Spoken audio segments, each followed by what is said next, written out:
It's just nice to be able to relax and watch a 36-year-old TV episode with no relevance to our present situation.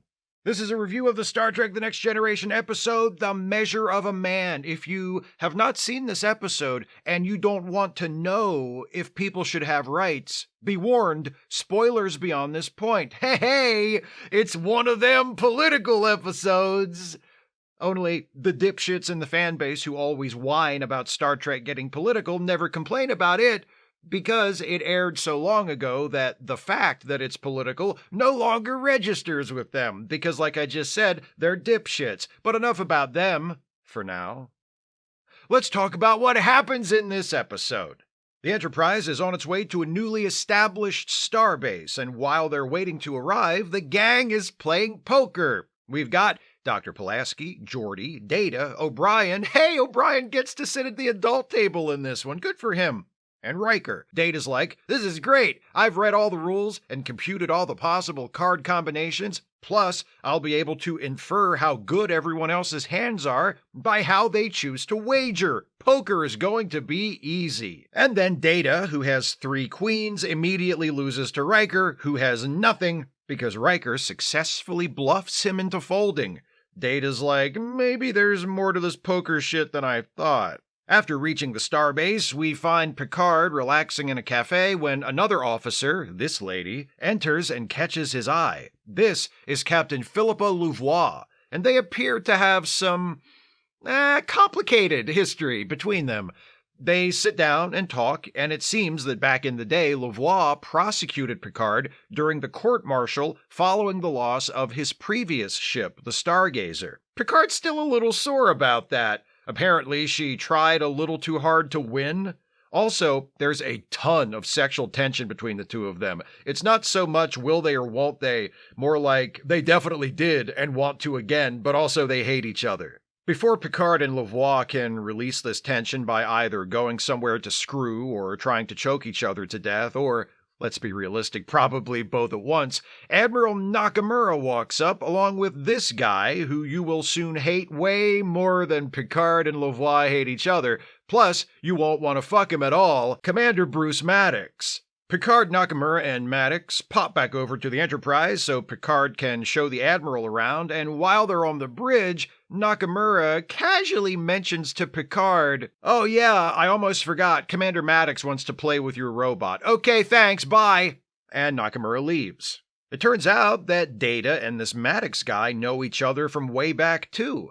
And also from an adversarial situation. When Data applied to enter Starfleet, Maddox was on the committee that evaluated him, and Maddox was the only member of the committee to vote against admitting Data.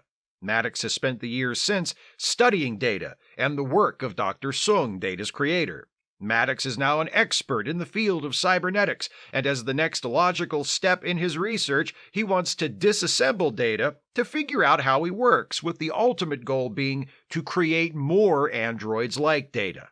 They have a little meeting about this, Picard, Data, Riker, and Maddox, and Picard says, "So, Commander Maddox, when you say you want to disassemble Data, what exactly do you mean?" And Maddox says, basically, I'll dump his hard drive and then start pulling off his arms and legs like a cruel child torturing an insect. Picard's like, interesting. Data? And Data's like, I'd rather not. Maddox says, I was afraid you might object to my android vivisection plan, so I went ahead and got orders from Starfleet transferring Data from the Enterprise to the starbase under my command. Data, report to me tomorrow morning. Well, that's that, I guess.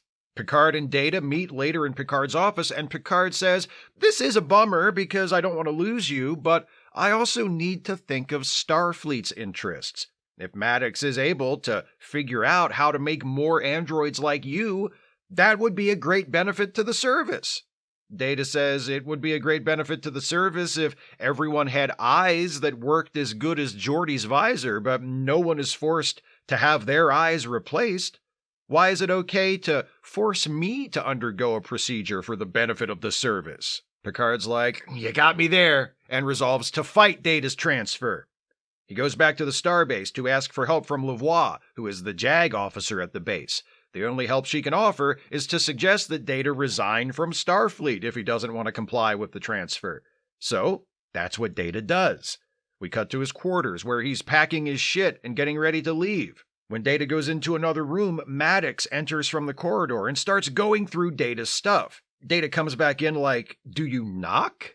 Maddox says, "What's this I hear about you not wanting me to transfer the contents of your brain onto a thumb drive and snap you apart like an unwanted action figure?" Data says, "I just don't think I or the memories of my experiences will survive the procedure, because it sounds really dangerous and poorly conceived, and also I think you're kind of a blundering fuck-ass. That's why I have reluctantly resigned from Starfleet." Maddox says, "Resigned?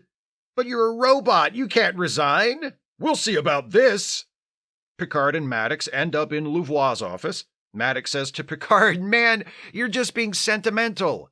Data looks like a human, but it's just a machine that belongs to Starfleet. Would you allow the Enterprise's computer to resign or to refuse an upgrade? No.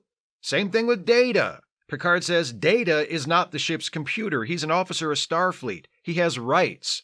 Maddox says, "He has rights? What about my right to break robots? That's the robot I want to break. Let me break it." Louvois needs some time to decide what to do here, so while we're waiting, let's check in on Data, who is attending a going-away shindig in 10 Forward. His friends have gathered to give him gifts and wish him well as he prepares either to leave Starfleet or transfer to the starbase. Despite the sad occasion, everyone is putting on a happy face. Everyone, that is, except Geordi, who is off sitting by himself. "Hey, your moping is really bringing the party down. Can you cheer up or clear the fuck out?"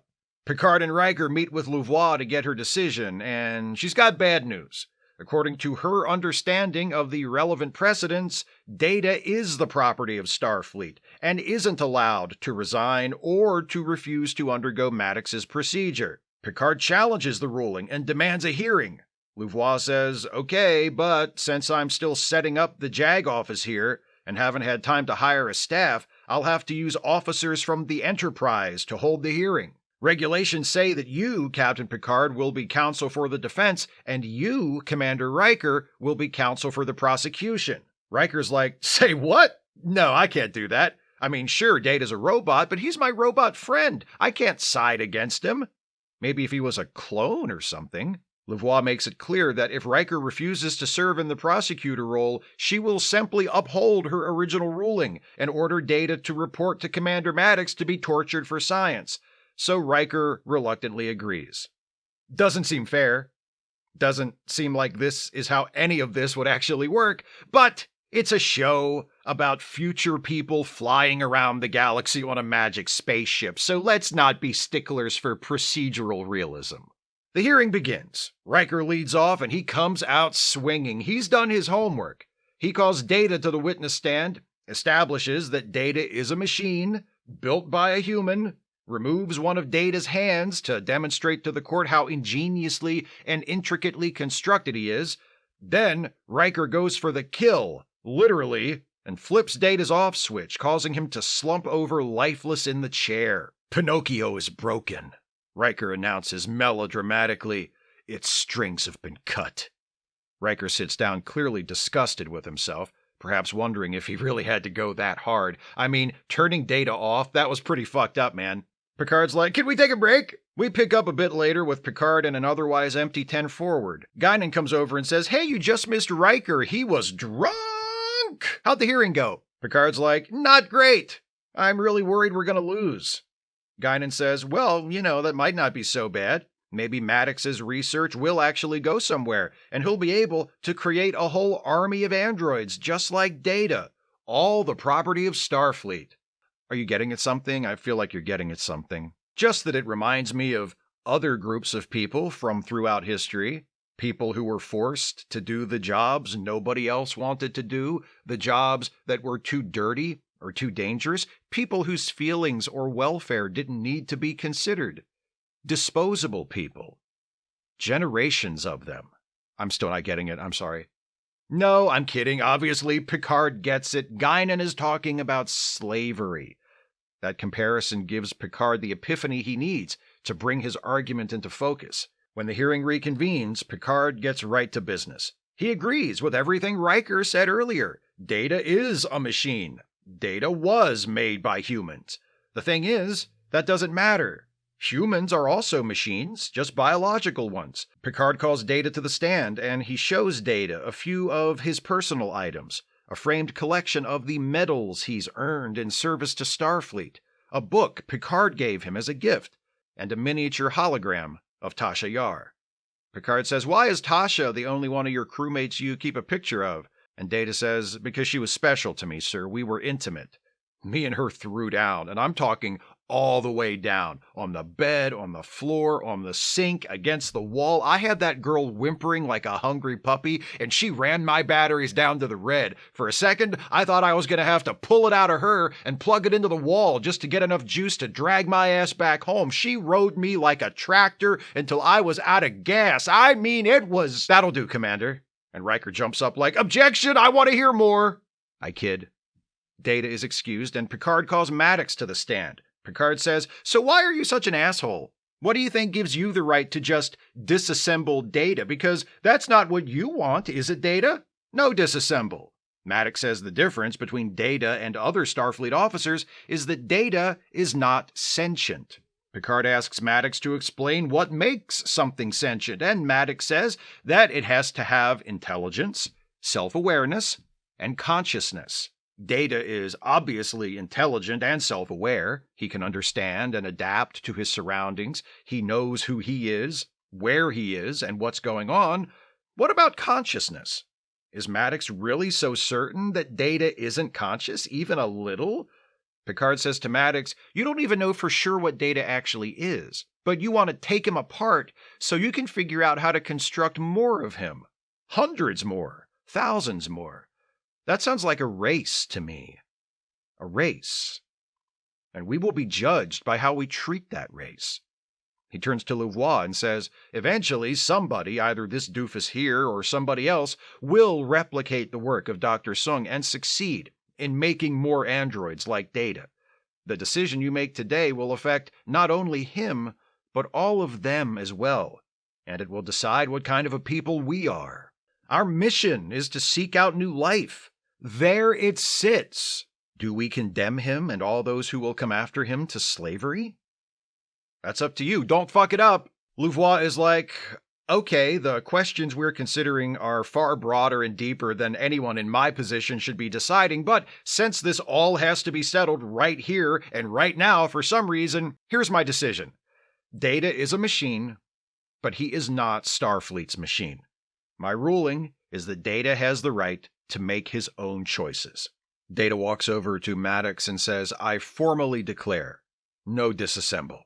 Maddox agrees to cancel Data's transfer away from the Enterprise, and Data graciously encourages Maddox to continue his work. "If it ever gets to the point where I don't think your arrogant incompetence will kill me, maybe we can work together." Once everyone else leaves, Picard invites Louvois out to dinner, and hopefully afterwards they can finally go somewhere private and get it out of their systems. Back on the Enterprise, Data finds Riker brooding alone in the observation lounge. He says, "There's a party on the holodeck. You can come if you're not going to Geordie the place up." Riker says, "Why would you even invite me to your party? I have no right to be there. If I had won that hearing, that would have been the end of you. And I came that close to winning." Was it really that close? Anyway, if you had refused to argue against me, I would have lost without even getting a hearing, which still seems deeply wrong and just not at all how that should ever work, but whatever. The point is, you did something that you really didn't want to do because it was the only way you could help me. Geordie couldn't even pull himself together long enough to not be a buzzkill at my last party, but you really came through for me. And I won't forget it. Thank you, friendly robot man. The end. Not only is The Measure of a Man maybe the best courtroom episode any Star Trek show has ever done, it's also the first truly great TNG episode, indicating that the creators of the show were capable of overcoming the stiff, awkward, aimless qualities that made it so underwhelming during its first season. It's not just a great episode, it's an episode that shows what the series is capable of. The Measure of a Man does two things that almost all of the rest of the very best TNG episodes do. It tells a story that is interested in its characters, and it has something to say. I sometimes catch flack from my fellow Trekkies for knocking the weak characterization in Star Trek Voyager while seemingly giving TNG a pass. The characters in TNG are just as static as the ones in Voyager, they say, and to be fair, that is mostly true. The difference is, the characters in TNG are much more clearly defined. Or at least eventually they are. Not so much at first, but by the time we get to The Measure of a Man, slightly less than halfway through Season 2, the personalities of the main characters have taken their familiar shapes. They don't change very much over the course of the series, but at least I can feel like I know who they are. And even more importantly, I know what they mean to each other. The Measure of a Man goes a long way toward establishing the relationships between these characters, showing that they mean something to each other. This episode is the first time we see the crew playing poker together. The poker scene accomplishes a lot in a very small amount of time. It lets us see Data having an experience that he can refer back to while arguing with Maddox later on. It shows us Riker's impressive poker face, which also comes into play later on when he has to reluctantly face off against Data in the hearing. And most importantly for the series in the long term, it shows us that these people like each other. They spend time together on their off hours. They enjoy each other's company. They're friends. And it's not just something we're told. It's something we can see for ourselves. When Geordi thinks Data is leaving the Enterprise, he gets really upset. I made fun of him for it during my plot summary, but in all seriousness, even though that moment does come perilously close to playing as Maudlin, it's a really important bit of the episode. Geordi isn't just upset that the Enterprise is losing an effective officer. He's sad that he's losing a close friend.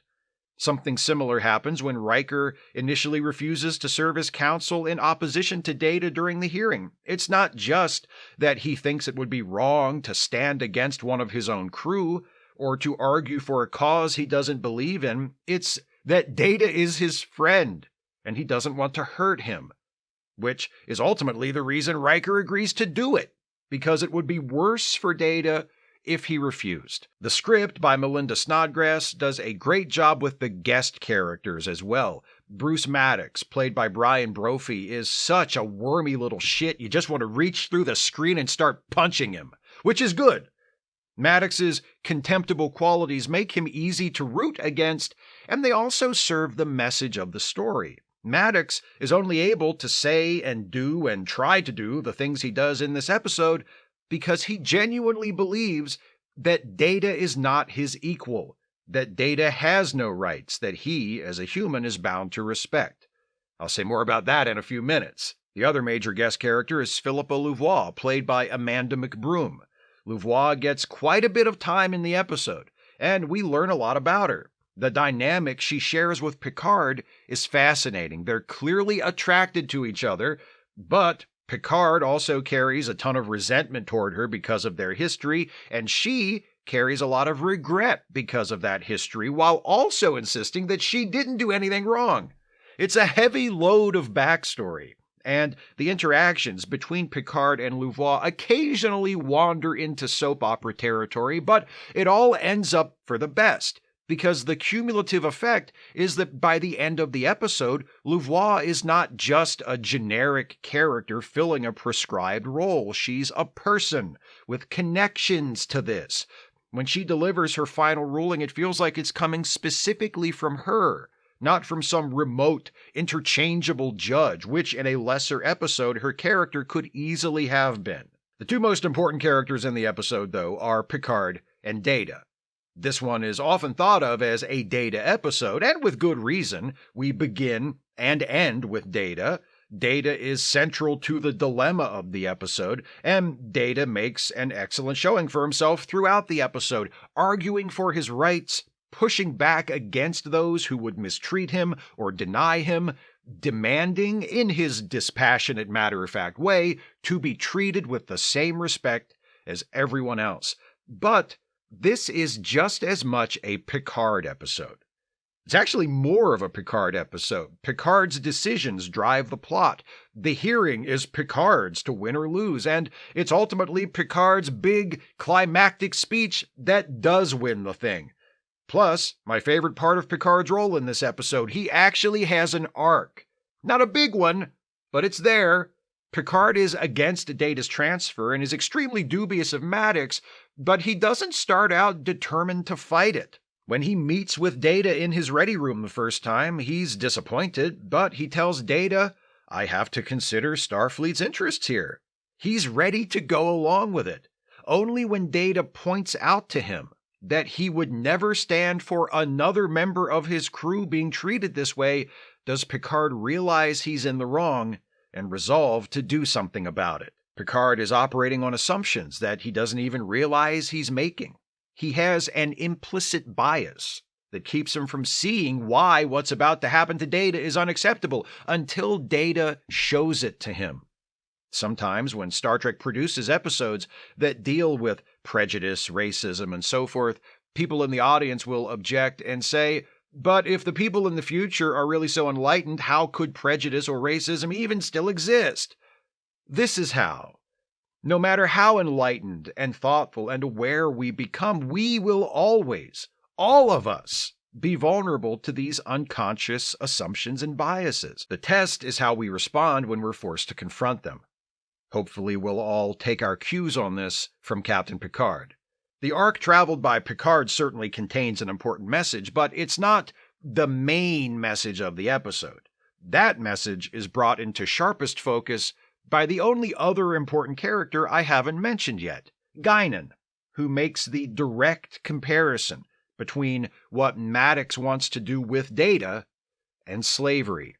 Well, technically she lets Picard make the direct comparison after leading him up to it, then drives the point home with some precisely deployed sarcasm. Slavery? I think that's a little harsh. And again, there might be some in the audience who will say, "Okay, sure, slavery is bad, racism is bad, but is that really a message we need to hear?" The answer in 1989, when this episode was produced, was yes.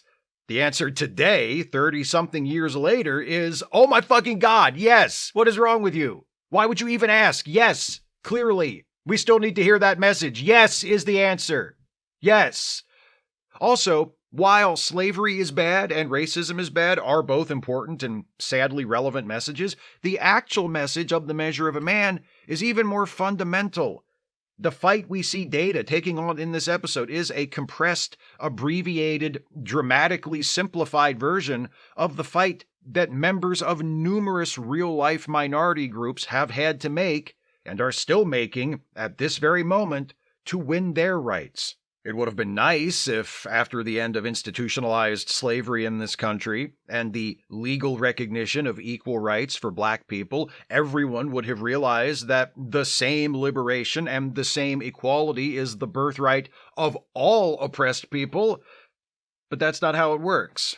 Women, immigrants, religious minorities, people with disabilities, people living in poverty, gay people, trans people, they and others have had to fight for equal rights for themselves, all while the fight for black liberation and equality continues to this day as well.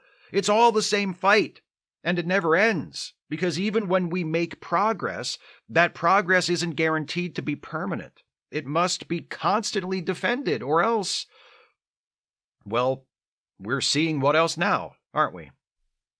Why does Data have to go to court to win recognition for his right to refuse to be lobotomized and taken apart when it should be obvious that he deserves that right? That's just it. It should be obvious, but it isn't. Not even to Captain Picard at first. It's obvious to us as Star Trek fans that Data deserves equal rights, but is it just as obvious to us that trans people deserve them? Or immigrants and refugees or members of other disadvantaged groups? When we see real people being oppressed, denied, dehumanized, do we feel the same outrage for them that we feel for Data? Because we should feel a lot more. Those are real people. Data's just their stand-in. If you're on his side, but you're not on their side, I think you missed the point. Those are my thoughts on The Measure of a Man. What do you think of this episode? Please share your thoughts with me in the comments. If you'd like to support this channel, and I sure wish you would, if you can afford it, you can do so by becoming a patron at patreon.com/Steve Shives, becoming a channel member by clicking the join button, or by making a one-time gift by clicking the thanks button, or via PayPal or Venmo. Links are in the description. Please join me next time as this batch of reviews of Courtroom episodes continues. Is The Measure of a Man the best Star Trek Courtroom episode? A lot of people think so. It might be. Then again, instead, it might be the episode I'm reviewing next. A show from TNG's 4th season titled The Drumhead. That's next time. See you then. Thanks for watching, and take care, everybody.